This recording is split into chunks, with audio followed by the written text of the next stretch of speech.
はい、こんにちは。ただいま和歌山県の橋本駅に来ています。今日はここから高野山の方に登ろうと思います。高野山への登り口は全部で7個あって、高野七口と呼ばれているんですけども、そのうちの一つ黒子道というのを通って、今日は高野山に行きたいと思います。今日は8月13日で、高野山ではろうそく祭りというのが開かれるそうなので、ろうそく祭りを見学して、今日は高野山の宿坊で一泊していこうかなと思っています。はい、じゃあ今日も暑そうですけど頑張って登りたいと思います。行ってきます。高野七口とは高野山への主要な7つの参詣道の総称です。最も参詣者が多く、高野山への表参道とされた町石道や、京都、大阪などから高野街道を通って参詣者が歩いた京大阪道、その他にも黒子道、大峰道、小辺路、相の浦道、有田龍神道があります。町石道、京大阪道不動坂、黒子道などは紀伊山地の霊場と参詣道の一部として世界遺産に登録されています。今回は橋本から黒子道を通って高野山に登ります。黒子道は大和の国方面からの参詣者に多く利用されたため、大和口とも呼ばれています。豊臣秀吉が高野山系の帰路に通ったという逸話が残されており、険しい道ながらも重要なルートの一つでした。黒子道で高野山に登った後は、奥の院のろうそく祭りに参加し、宿坊に泊まります。翌日、町石道を通って九度山に下山する計画です。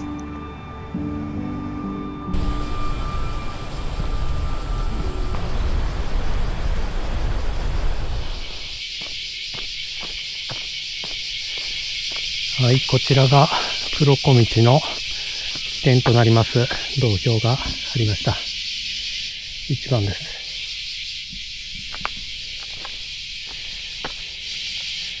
はい、そしてこちらに見えるのが常福寺ですね。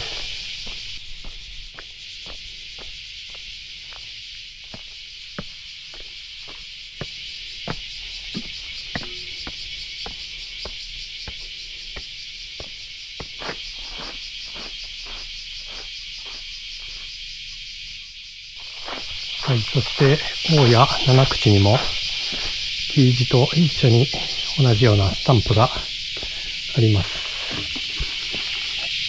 大院町を入手してます。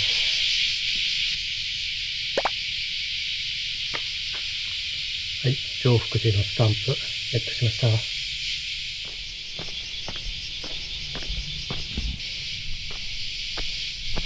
た。はい、ここから山道に入っていきます。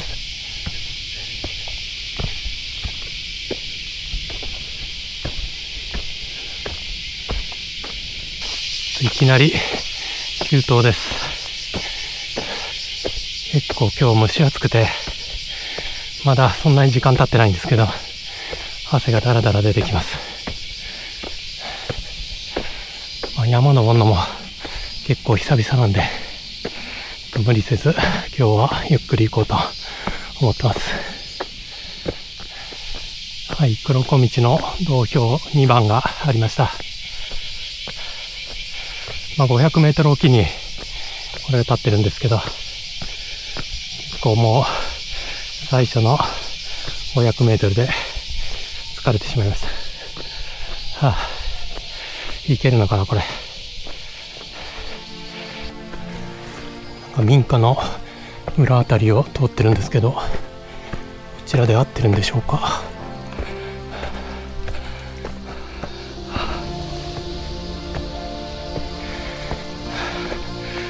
岩掛観音展望所、あれがそうですかね、岩掛観音。はい、そして展望所、橋橋本駅方面ですね。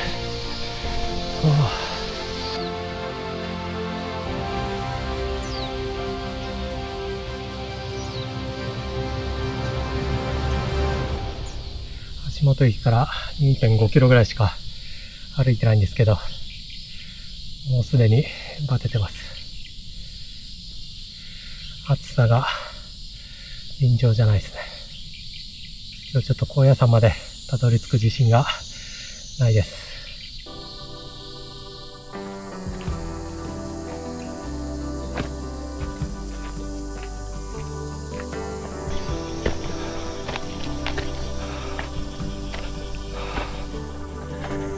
はい、こちらが明神ヶ沢というところですね。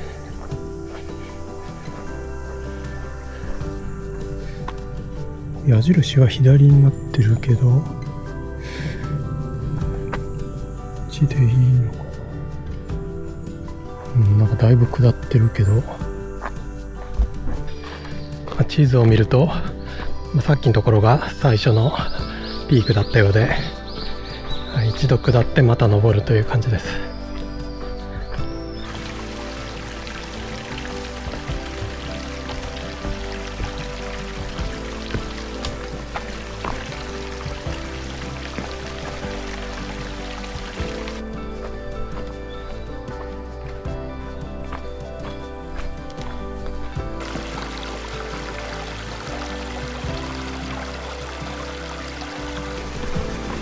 この辺りは川沿いの道を下っていってます。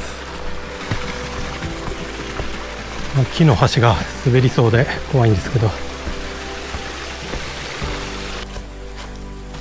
10番の道標ありました。はい、常福寺から5キロですね。はい、この辺りはずっと緩やかな下りで、樹林帯の中で、日陰なんで結構楽に行けてますけど、はい、そろそろ上りが始まるんじゃないかと思います。はい、道路に出てきました。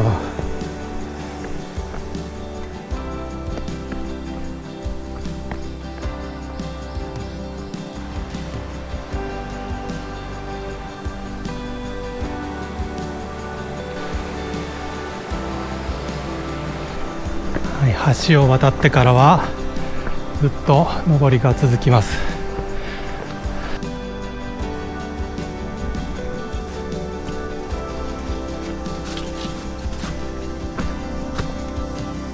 柿ですね。はい、この畑の中を通っていきます。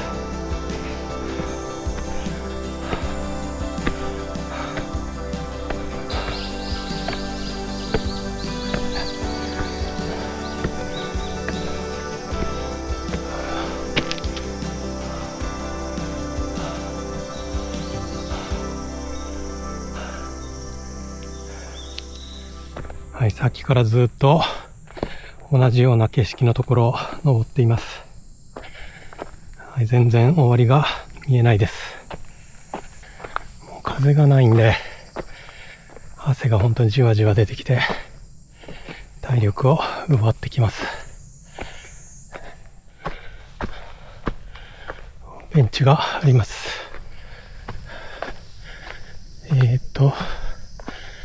15番だ。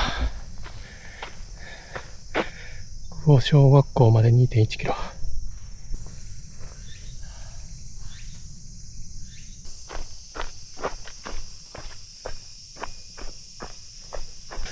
はい、先ほどの15番の道標から今18番を過ぎたところなんですけど、この辺りはずっとアップダウンが少なくてきつい登りとかないんで、はい、楽に移動できてます。この建物は何でしょうか。廃屋のようですね。はい、ちょっとこの看板紛らわしいんですけど、こっち行ってしまったんですが、こっちですね。こっち側が正解のようです。ちょっと地図見たら間違ってたんで引き返してきました。は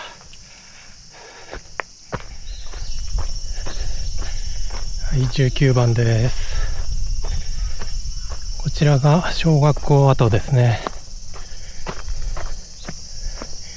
九度山森の童話館。はい。はい、そして、スタンプ押印所があります。はい。久保タワの地蔵です。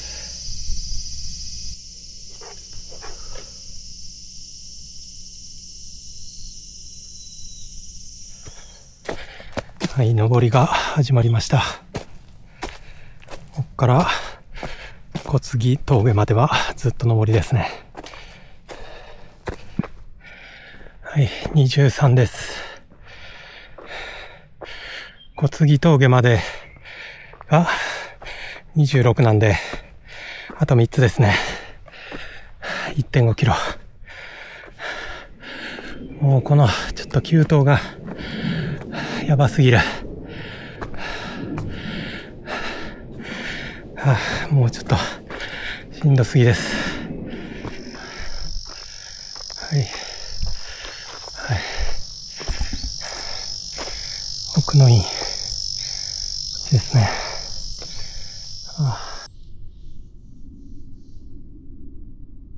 はい、ここからは上りもちょっと落ち着いて、はい、平坦な道になりました。よかった。このまま小杉峠までこんな感じが続けばいいんですけれども、ちょっと水がもうなくなりかけてて 1.5 リットル持ってきたんですが全然足りなかった。24だ。あと1キロ小杉峠まで。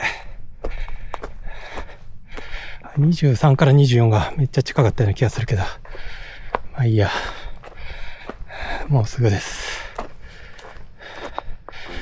小杉峠からも結構距離はあるんですけど、そこからはちょっと歩いたことある道なんで、まだちょっと気が楽ですね。はい、25番。あと1個です。はい、さっきところからずっとトラバースしてる感じで、はい、順調に歩いてきてます。はい、来ました。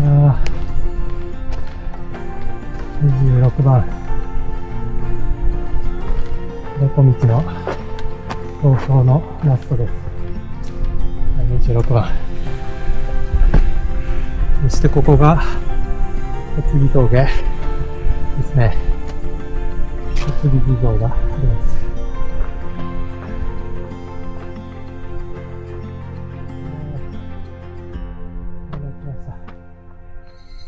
はい、この辺りは非常に歩きやすい道です。それにしても今日はろうそく祭りの日だというのに誰にも会いませんね。黒子道も一人トレランの人が先に行っただけで一人も見なかったですね、それ以外は。はい、そのトレランの人が先に行ってくれたおかげで蜘蛛の巣に全く引っかからずに済んだんで、めっちゃ助かりました。あの人は多分大変だったでしょうね。ちょっと前にここを通ったことあるんですけど、その時は休みだったっていうのもあるんですけど、人いっぱいいたんですが、今日は誰一人いないな。もしかしてろうそく祭りの日を間違えたか、今日じゃなかったりして。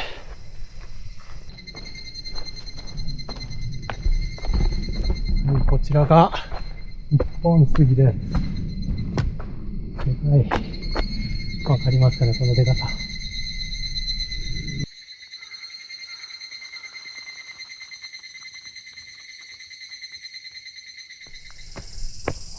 自販機発見。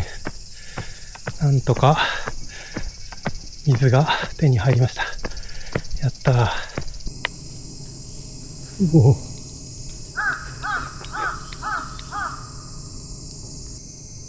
うまい。コーラの飲むのめっちゃ久々。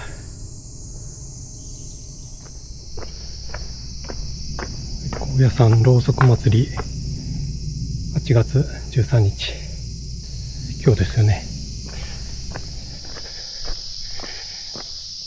はい、そしてこれが黒子口女人堂跡です。高野山は昔女人禁制で、それぞれの道に女人堂という歩道が設けられていて、そこから先は女性の方は立ち入りができなかったということで、この黒子口の女人堂がここにあったということでした。はい、今は何も形跡がないんですけれども、女人堂は唯一京坂道の女人堂だけが現存していますね。はい、千住院橋まで着きました。はい、さすがにここまで来ると人は多いですね。はい、今日泊まる宿坊がこちらです。福地院。こっちですね。宿坊泊まるのは2回目です。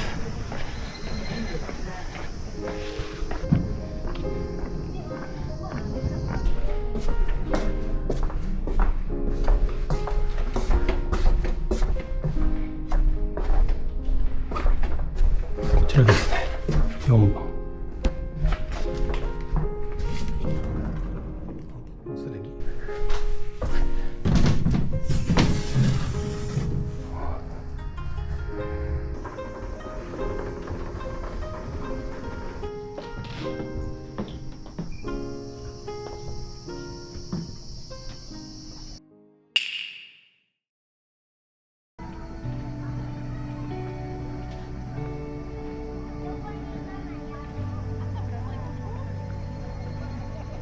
ろうそく祭りの正式名称は万灯供養会で、毎年8月13日に奥の院で行われる伝統行事です。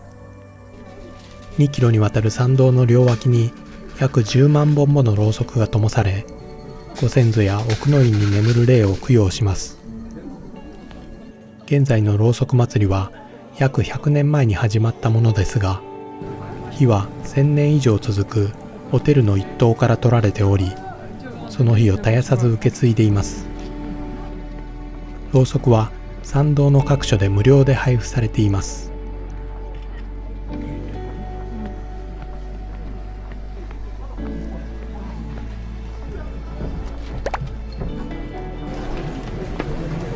奥の院のスタンドです。奥の院の5秒はここから先は撮影禁止です。はい、じゃあお参りしてきます。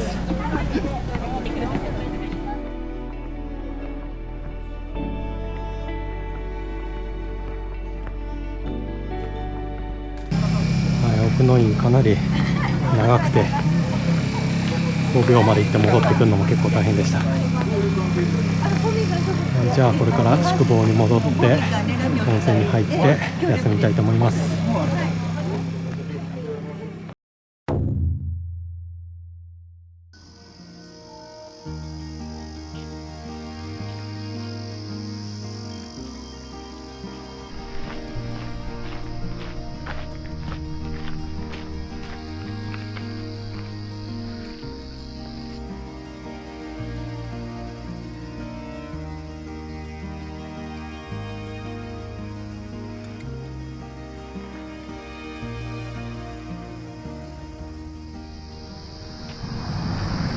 はい、おはようございます。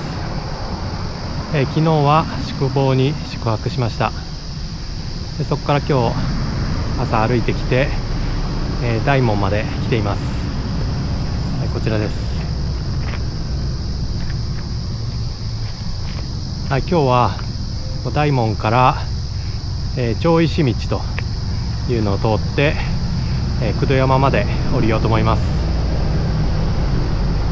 町石道は登るときに1回登ったことあるんですけれども、降りるのは初めてです。はい、町石道は、壇上伽藍から、九度山の自尊院までこういう町石というのがずっと並んでいまして、これは今6町ですね。壇上伽藍から6町の距離にあると、だいたい650メートルぐらいですかね。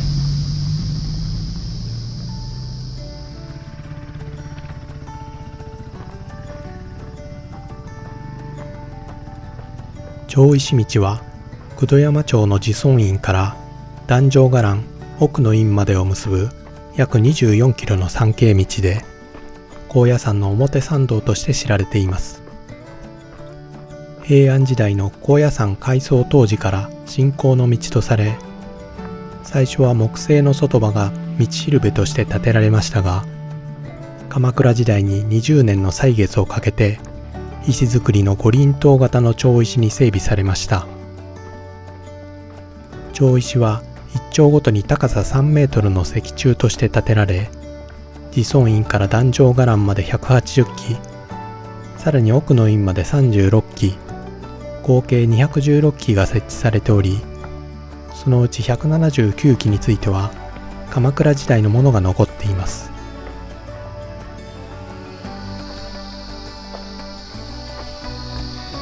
こちらが20町石ですね。もう20町も来ました。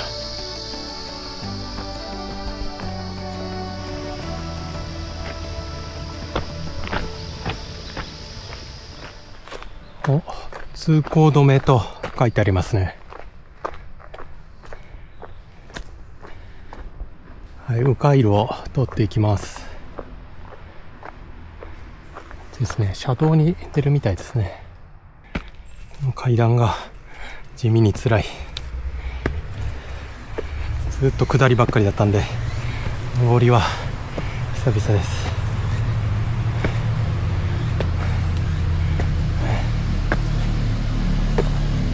かなりの急傾斜。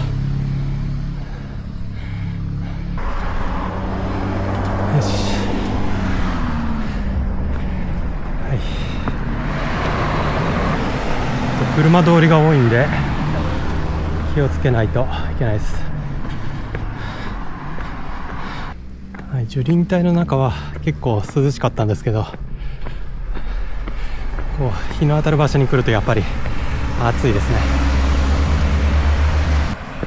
はい、ここからまた下に降りるんでしょうか。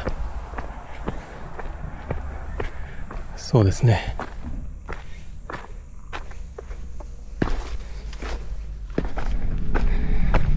風が気持ちいい。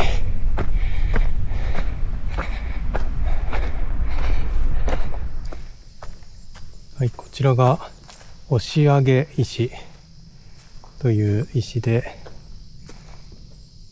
空海がこの大岩を押し上げて激しい雷雨から母をかくまったと言い伝えられているそうです。空海の手の跡が残っていると言われているらしいんですが、どれでしょうか。はい、こちらが袈裟掛石ということで、空海がここに袈裟をかけて休んだという石です。高野山の聖域と俗界の境界を表す清浄結界を表しています。この石の下をくぐると長生きすると言われていると書いてますが、どうやってその下をくぐるんですか。あ、これか。うわ、これは無理だな。めちゃくちゃ狭い。はい、民家のあるところまで降りてきました。この辺りが60町石があると思うので、だいたい自尊院までの180町の3分の1来たことになります。はい、ここに矢立茶屋というのがあれかな。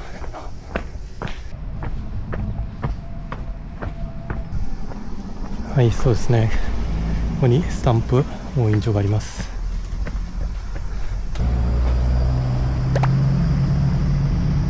はい、矢立茶屋です。矢立茶屋は焼き餅が有名みたいなんですけど、今日は残念ながらやってないです。自販機はあるんで、飲み物ここで補給できましたね。今日はたくさん消費するかと思って上で2リットル分買ってきたんですけど、ここで補給できました。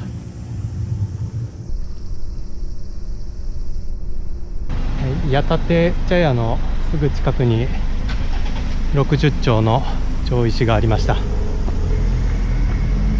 い、ここは3分の1ですね。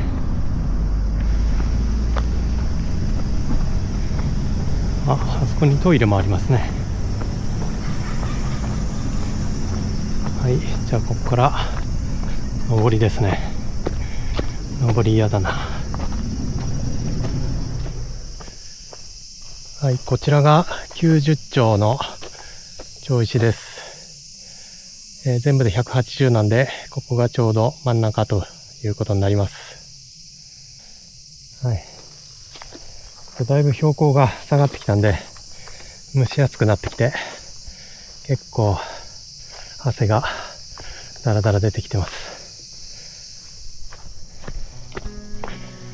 暑い。はい、こちらが神田地蔵堂です。そこにスタンプ押印帳があります。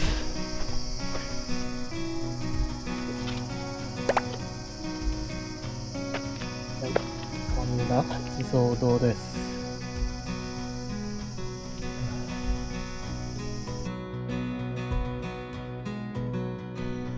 はい、鳥居が2つ見えてきました。はい、こちらが2つ鳥居ですね。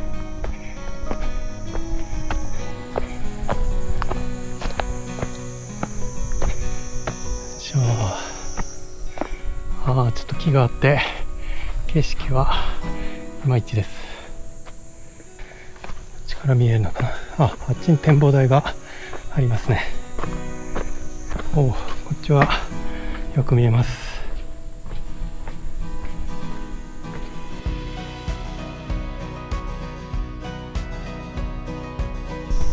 はい、このまま町石道をずっと行ってもいいんですけれども、今日は新津姫神社というところに寄り道をしていこうと思うので、二つ鳥居のところから下っていって、神社の方に行きたいと思います。はい、二つ鳥居のちょっと手前を曲がっていきます。はい、こちらですね、新津姫神社。はい、そしてここにある町石が120丁の町石です。全部で180なんで、ちょうど3分の2ということになります。はい、もうすぐですね。残り3分の1。ここはかなりの急な下りです。八丁坂と呼ばれているみたいです。下が滑りそうで怖い。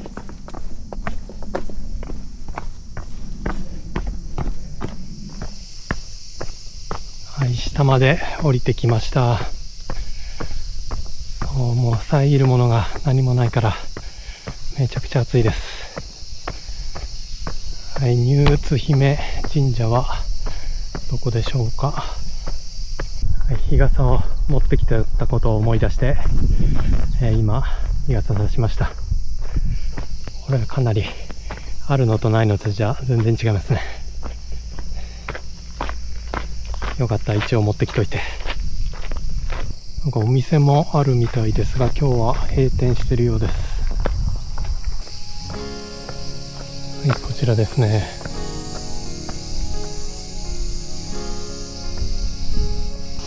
この橋は渡れないみたいですね。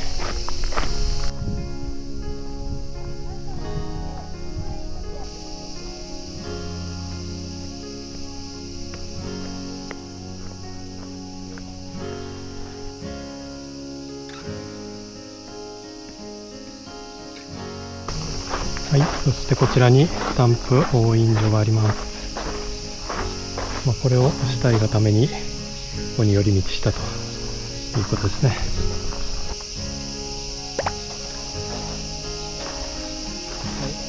新津姫神社です。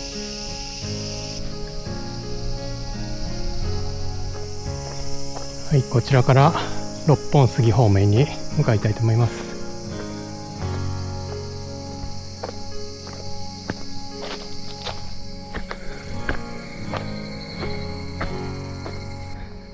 はい、ここで町石道に合流しました。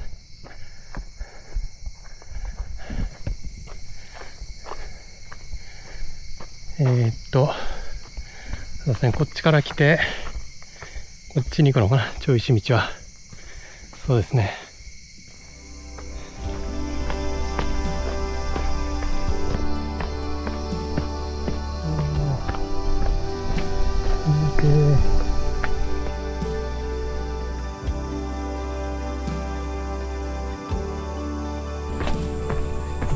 本院まであと2キロです。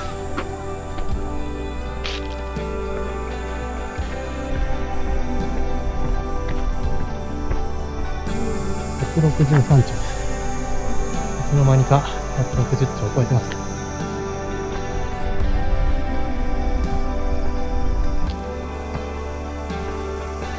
展望台で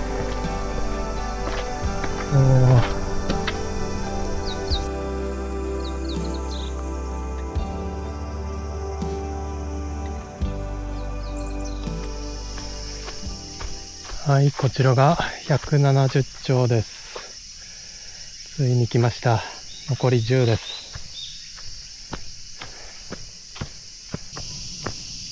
はい、こちらが179丁です。ラスト1個ですね。はい、そして入関勝部神社の方にやっていきます。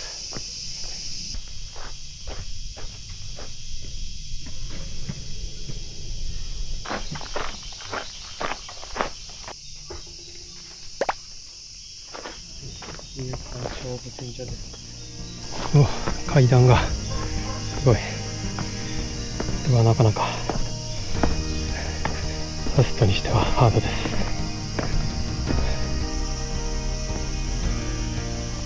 はい、ありました。ついに行きました。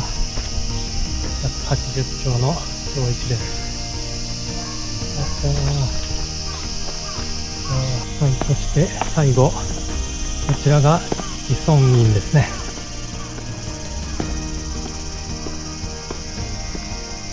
はい、これで町石道終わりです。散歩しました。は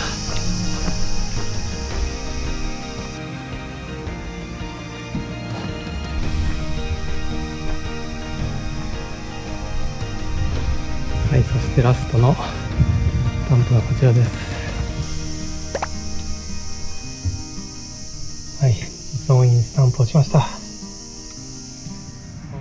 はい、お疲れ様でした。今回は1日目に橋本から黒子道を通って高野山まで、高野山で、ろうそく祭りを見て、2日目の今日、町石道を通って下山してきました。もう高野山をこれでもかっていうぐらい満喫してきました。はい、2つの高野山系道を通ってきたんですけど、黒子道の方は、距離は町石道よりは短いんですけど、結構急登とかあってかなりしんどかったです。暑いっていうのもあるし、あんまり最近運動してなかったっていうのもあるんですけど、もうかなりヘトヘトでバテバテでした。はい、今日の町石道はそれほど急な坂とかはなかったんですけど、距離がかなり長いっていうので、はい、そこがちょっと大変でしたけど、でも110メートルおきに町石が立ってるので、それでちょっとなんていうか精神的にはこっちの方が楽でしたね。はい、でメインのろうそく祭りの方は、はい、非常に幻想的でとてもなんていうか厳かな雰囲気で良かったです。かなり人が多かったんでちょっと歩くのは大変でしたけど、でも行く価値はあるんじゃないかなと思います。はい、なかなか充実した高野山の旅だったんじゃないでしょうか。とりあえず疲れました。はい、ということで今回の高野山の旅はこれで終了です。はい、お疲れさんでした。